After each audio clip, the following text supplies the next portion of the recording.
Habitará en el tabernáculo de Dios y morará en su monte santo, aquel a cuyos ojos el vil es menospreciado, pero honra a los que temen a Dios. Nos cuenta entonces el Salmo 15, en su versículo 4, que debo, en otras palabras, odiar lo que Dios odia. Y en ese orden de ideas, en Proverbios capítulo 6, se nos dice que Dios odia, aborrece, abomina, detesta la lengua mentirosa. Hay un ejemplo en las Sagradas Escrituras de lengua mentirosa. Lo encontramos en el libro de Génesis, en el capítulo 39. Después de que sus hermanos venden a José a unos ismaelitas, estos a su vez se lo venden a un oficial del faraón. Llevado pues José a Egipto, Potifar, oficial de faraón, capitán de la guardia, varón egipcio, lo compró de los ismaelitas que lo habían llevado allá. Dice la Escritura, mas Dios estaba con José y fue varón próspero y estaba en la casa de su amo el egipcio. Y vio su amo que Dios estaba con él y que todo lo que él hacía, Dios lo hacía prosperar en su mano. Así halló José gracia en sus ojos y le servía, y él le hizo mayordomo de su casa y entregó en su poder todo lo que tenía. Y aconteció que desde cuando le dio el encargo de su casa y de todo lo que tenía, Dios bendijo la casa del egipcio a causa de José. Y la bendición de Dios estaba sobre todo lo que tenía, así en la casa como en el campo. Y dejó todo lo que tenía en manos de José, y con él no se preocupaba de cosa alguna, sino del pan que comía. Y era José de hermoso semblante y de bella presencia. Hasta ahí todo iba muy bien, en medio de la situación de esclavitud que José vivía. Pero aparece la mosca en la leche. Aconteció después de esto que la mujer de su amo puso sus ojos en José y le dijo, duerme conmigo. Y él no quiso, y dijo a la mujer de su amo, he aquí que mi señor no se preocupa conmigo de lo que hay en casa y ha puesto en mi mano todo lo que tiene. No hay otro mayor que yo en esta casa y ninguna cosa me ha reservado sino a ti cuando tú eres su mujer. ¿Cómo pues haría yo este grande mal y pecaría contra Dios?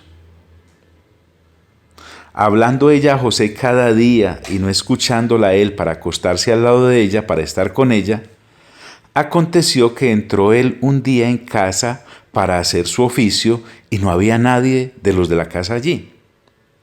Y ella lo asió por su ropa diciendo, duerme conmigo. Entonces él dejó su ropa en las manos de ella y huyó y salió. Cuando vio ella que le había dejado su ropa en sus manos y había huido fuera, llamó a los de la casa y les habló diciendo, miren la mentira en acción. Mirad, nos ha traído un hebreo para que hiciese burla de nosotros. Vino él a mí para dormir conmigo y yo di grandes voces. Y viendo que yo alzaba la voz y gritaba, dejó junto a mí su ropa y huyó y salió. Y ella puso junto a sí la ropa de José hasta que vino su señor, o sea, Potifar, a su casa. Entonces le habló ella estas mismas palabras diciendo, el siervo hebreo que nos trajiste vino a mí para deshonrarme. Y cuando yo alcé mi voz y grité, él dejó su ropa junto a mí y huyó fuera. Y sucedió que cuando oyó el amo de José las palabras de su mujer,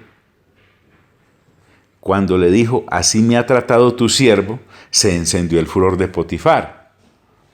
Y tomó su amo a José y lo puso en la cárcel donde estaban los presos del rey y estuvo allí en la cárcel.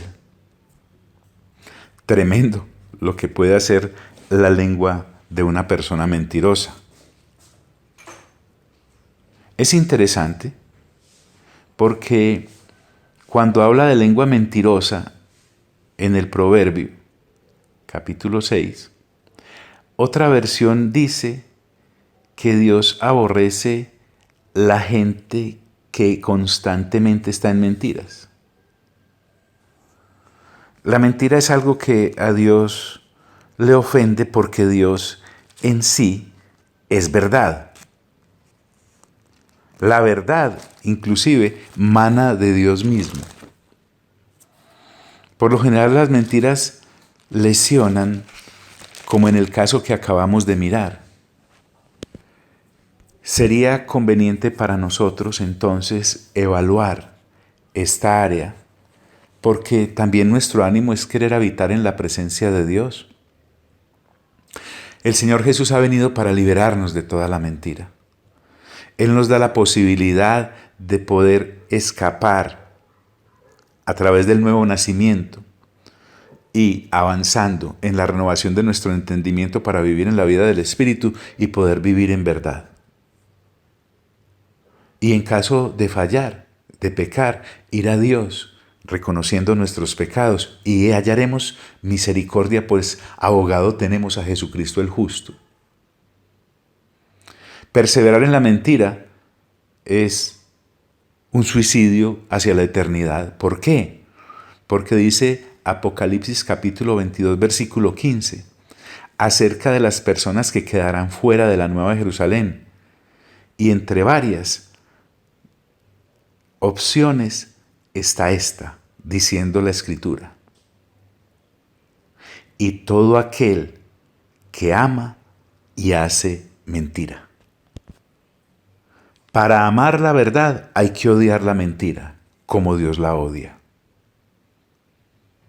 Entonces, hasta la mentira más pequeña, las mentiras que llamamos blancas, deben ser erradicadas, si no de tajo, por lo menos gradualmente, porque la madurez nos va llevando a entender que delante de Dios estamos completamente desnudos. Él es el que conoce lo profundo de nuestros pensamientos y de nuestros corazones. Despojémonos entonces pues de toda mentira y caminemos libres hacia la eternidad para nuestro encuentro final y eterno con Dios, para estar con Él para siempre, para siempre, para siempre. Hoy te envío un fuerte abrazo y te deseo el mejor de los días.